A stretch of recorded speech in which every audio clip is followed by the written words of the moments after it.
এটা হইতে পারে না। আমি তোমাকে ভালোবাসি, আমি তোমাকে ছাড়া বাঁচবো না, আমি তোমাকেই বিয়ে করবো। তুমি আমাকে কেন বিয়ে করবে? আমি গরিব, আমি নিঃস্ব, ভিখারির মতন দিন কাটাই, কেন তুমি আমাকে বিয়ে করবে?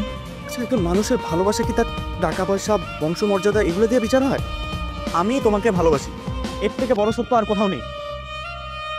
তুমি তোমার পরিবারের কথা শুনলে সুখী থাকবে আম্পির। আমাকে হারিয়ে তুমি সুখে থাকো? আমি কিছু জানি না। দেখো, আমি আমার জীবনের এমন একটা পর্যায়ে দাঁড়িয়ে আছি যেখানে আমার সত্যি কিছু বলার নেই। আমার পরিবারের বাইরে, আমার পরিবারকে নিয়ে বেঁচে থাকার বাইরে আমি আর কিছু চিন্তা করতে পারছি না। এখন বিশ্বাস করো। চলো। কোথায়? আমরা এক্ষুনি বিয়ে করবো, চলো। না, আমি সেটা হয় না। তুমি যদি এখন আমাকে বিয়ে করো, কয়েকদিন পর তোমাকে বাসা থেকে বের করে দিবে, তখন তোমার কি হবে? আমি এখন যে কষ্টটা করছি, সামনের দিনগুলোতে তোমার সেই কষ্টই করতে হবে। আর আমি এটা চাই না।